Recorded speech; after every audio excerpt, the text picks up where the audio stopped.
नमस्कार, E24 देख रहे हैं आप और मैं हूं आपके साथ आने से। देखिए, भोजपुरी के पावर स्टार पवन सिंह अपने पर्सनल और प्रोफेशनल लाइफ को लेकर हमेशा सुर्खियों में बने रहते हैं।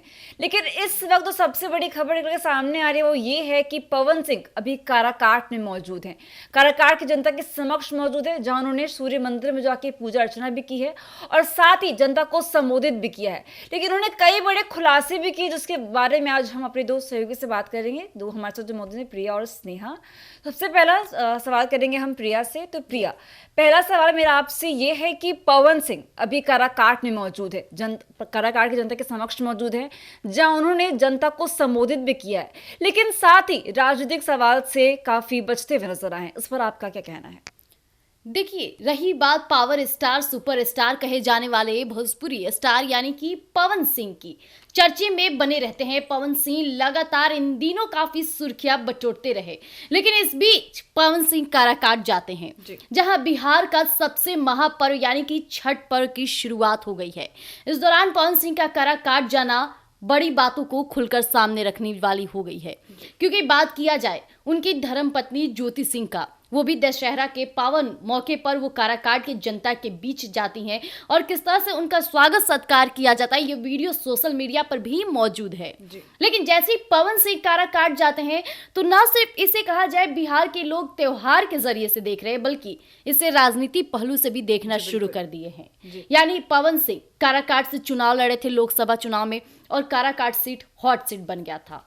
फिर से कहा जाए तो दबे पन्ने फिर से उघारे गए, यानी कि जो पिछली जनसैलाब उमड़ती थी पवन सिंह को देखने के लिए, फिर से इस बार कुछ ऐसा ही हुआ है काराकाट में। जी तान्या। स्नेहा, मेरा आपसे एक सवाल रहेगा कि पवन सिंह अपने पॉलिटिकल व्यूज को लेकर काफी चर्चे में रहते हैं। उनको लेकर कई तरह के आरोप प्रत्यारोप का दौर भी जारी रहता है, लेकिन उनका पॉलिटिकल व्यू, उनका पॉलिटिकल पीओवी क्या है, उस पर क्या कहना चाहेंगे?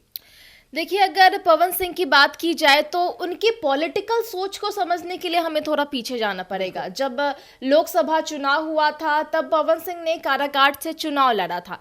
हालांकि वो जीत नहीं पाए थे, लेकिन उनके चुनाव में उतरने से जो बाकी के लोग थे, जो चुनाव में खड़े हुए थे, बाकी के जो नेता थे, उनको जरूर प्रभावी ढंग देखने को मिला।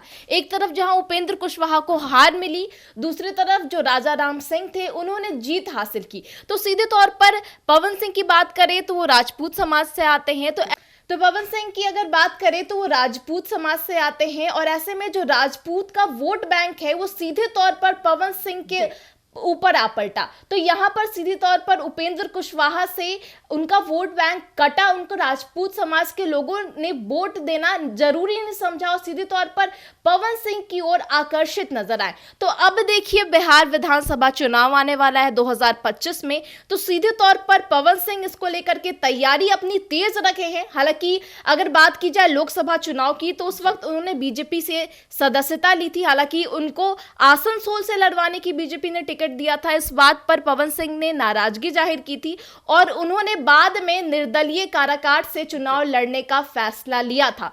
तो कुछ ऐसा ही देखने को मिल सकता है तान्या। 2025 के बिहार विधानसभा चुनाव में पवन सिंह लड़ सकते हैं, और सूत्रों की माने तो यह भी खबर आ रही है कि पवन सिंह शायद प्रशांत किशोर की पार्टी जन स्वराज को भी ज्वाइन कर सकते हैं। पिछले मौके की बात की जाए तो उन्होंने पीके के सबसे करीबी नेता रहे आनंद मिश्रा से भी मुलाकात की थी, और यह भी खबरें आ रही हैं कि वो जल्द प्रशांत किशोर से भी मुलाकात कर सकते हैं, और हो सकता है बिहार विधानसभा चुनाव 2025 में जन स्वराज के तरफ से वोट लेने के लिए लोगों से अपील करे और सीधे तौर पर उनके हित में चुनाव लड़ सके। प्रिया, अभी पवन सिंह काराकाट में मौजूद है, जनता को संबोधित भी किया है।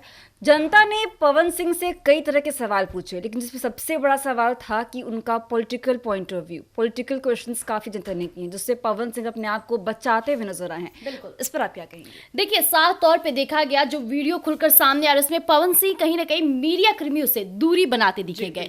हालांकि इन दिनों पवन सिंह चर्चे में तो बने ही रहे, ना सिर्फ अपनी राजनीतिक करियर की वजह से, बल्कि कहा जाए तो पर्सनल लाइफ की वजह से भी काफी चर्चे में बने रहे, और पत्रकारों के पास कई ऐसे सवाल थे जो उसका जवाब पवन सिंह ही दे सकते हैं।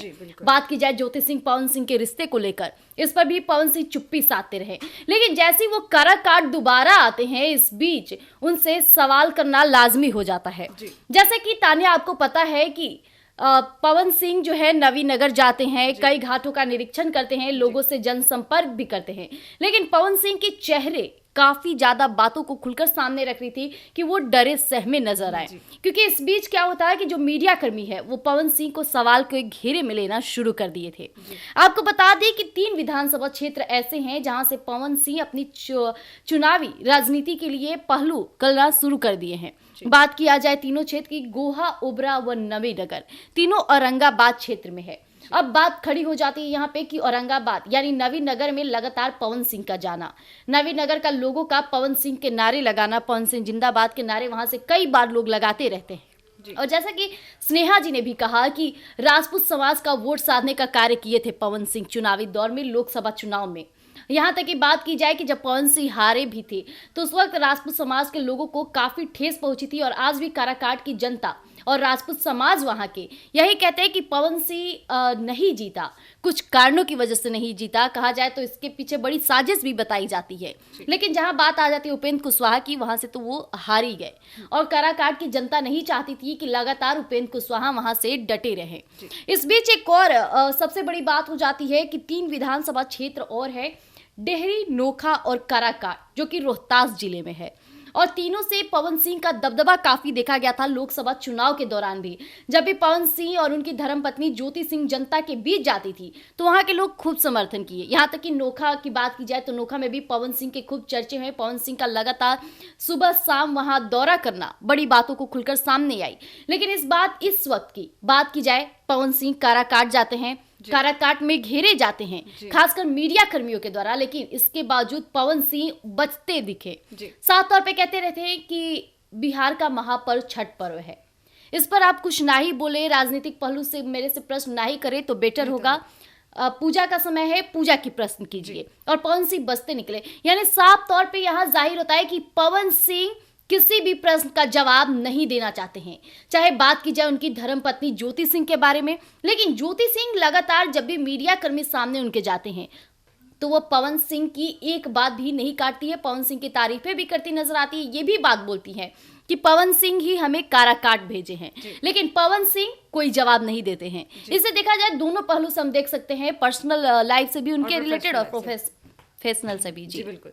तो प्रिया, मेरा एक सवाल आपसे और रहेगा कि अभी पवन सिंह ने काराकाट में एक और बड़ा खुलासा किया है कि वहाँ से सूर्य मंदिर का जो मंदिर है वहाँ से एक एल्बम रिलीज करने वाले हैं, तो उस पर आप क्या कहिएगा? देखिए, पवन सिंह के गाने काफी हिट जाते हैं और रहा बात अभी बिहार का सबसे महापर्व छठ पर्व की शुरुआत हो चुकी है, तो इस दौरान छठ घाटों पर भी पवन सिंह के गाने अक्सर सुने जाते हैं। बिहार में जब भी आप देखे होंगे कि छठ जैसे कि आज से शुरुआत हो गई है, नहाए खाए, तो आज से ही रोड पे गाने बजना शुरू हो जाते हैं। घाटों का निरीक्षण और लाइट के साथ साथ गानों का भी प्रावधान वहां जारी रहता है। इस बीच पवन सिंह चाहते हैं कि उनके गाने फैंस छठ घाट पे भी सुने, और ये गाना बहुत जल्द आएगा और देखिएगा कि रातों रात ये गाना हिट भी चला जाएगा। क्योंकि जब भी पवन सिंह का गाना आता है तो सुनने वाले तादादों में रहते हैं और लोगों को इंतजार रहती है कि हर पर्व में पवन सिंह का गाना है। इससे पहले नोटिस करने वाली बात यहाँ हो जाती है कि उनकी धर्मपत्नी ज्योति सिंह के गाने आए थे दशहरा में। यानी पति पत्नी का दोनों का तालमेल ये साबित करता है कि दोनों आपसी बातों से कहीं ना कहीं रूबरू है। क्योंकि महापर्व छठ में देखिए पवन सिंह के गाने आ रहे हैं, दशहरा जहां था वहां पे ज्योति सिंह के गाने आए। यहाँ जाहिर होता है कि पति पत्नी आपसी मतभेद को दूर करके कहीं ना कहीं जनता के लिए वो अक्सर सोचा करते हैं। वहीं बात की जाए, देखिए कि दशहरा में ज्योति सिंह काराकाट जाती है तो वहां से बड़ी बातें खुलकर सामने आती है कि ज्योति सिंह चुनाव की तैयारी में लगी हुई है। और ज्योति सिंह का साफ तौर पे कह देना कि उन्हें पवन सिंह जी ही भेजे हैं, यानी उनके पति ही उन्हें काराकाट की जनता के बीच में भेजे हैं। और फिर से देखिए कि जहां छठ का त्योहार है पवन सिंह चले जाते हैं, तो दोनों के तालमेल को लेकर अब जनता भी इन बातों को समझ गई है कि जल्द ही पवन सिंह और ज्योति सिंह साथ नजर आएंगे। और पवन सिंह भी ऐसा साफ तौर पे कहते नजर आए थे जब लोकसभा चुनाव था कि मैं अपनी धर्म पत्नी को अब चुनावी मैदान में उतारूंगा, सांसद बनाऊंगा, विधायक बनाऊंगा। और ये बातें खुलकर अब सामने आने लगी, यानी बिहार विधानसभा चुनाव में दोनों पति और पत्नी साथ नजर आने वाले हैं। स्नेहा, जैसे कि आपको पता है कि पवन सिंह अपने पॉलिटिकल करियर को लेकर कितने मतलब सजग रहते हैं। यहाँ पे प्रशांत किशोर का भी नाम काफ़ी निकल के सामने आ रहा है, कई तरह की अटकलें निकल के सामने आ रही हैं कि क्या पता प्रशांत किशोर की पार्टी पवन सिंह ज्वाइन कर ले, तो उस पर आपका क्या कहना है? देखिए, प्रशांत किशोर की बात की जाए तो जन स्वराज को लेकर के वो चल रहे हैं। यात्रा के माध्यम से उन्होंने शुरुआत की थी और अब देखिए बिहार के उपचुनाव में 4 सीटों पर उन्होंने अपनी प्रत्याशी को उतार दिया है। तो अब बात निकल करके ये सामने आ रही है कि शायद पवन सिंह भी उनकी पार्टी को ज्वाइन कर सकते हैं, उनके लिए चुनाव लड़ सकते हैं। तो सीधे तौर पर अगर जी देखिए तानिया, यहाँ पे दो पहलू यहाँ भी नजर आ रही है, जहाँ जैसा कि अभी स्नेहा जी ने कहा है कि प्रशांत किशोर की पार्टी को पवन सिंह ज्वाइन कर सकते हैं और एज अ कैंडिडेट वो मैदान में उतर सकते हैं। हालांकि प्रशांत किशोर इस वक्त बिहार की राजनीति में काफी अपना योगदान दे रहे हैं, कहा जाए तो हर पहलू से वो देख रहे हैं और काराकाट की जनता अब भी पवन सिंह पे उतना ही भरोसा करती है जितना लोकसभा चुनाव में किया करती है और इसका फायदा कहीं ना कहीं प्रशांत किशोर उठा सकते हैं। पवन सिंह को वो प्रपोजल दे सकते हैं कि आप हमारी पार्टी से चुनाव लड़े। और इससे पहले आपको याद होगा कि ज्योति सिंह के भी बातों को लेकर ये सामने आता है कि ज्योति सिंह प्रशांत किशोर की पार्टी ज्वाइन करने वाली है। उनके नेताओं से मुलाकात हुई थी, जनता संवाद हुई थी, महिला संवाद हुई थी, जिसमें खुद प्रशांत किशोर की धर्मपत्नी ज्योति सिंह से बातचीत की थी। लेकिन ये सबसे बड़ी बात हो जाती है कि यहाँ भी पति और पत्नी साथ नजर आ रहे हैं और एक ही पार्टी के लिए चर्चे में बन रहे हैं। जहां ज्योति सिंह की चर्चाएं तेज थी कि वो प्रशांत किशोर की पार्टी से उम्मीदवार बन के मैदान में उतरेंगी, तो अब पवन सिंह का भी बात ये हो रहा है।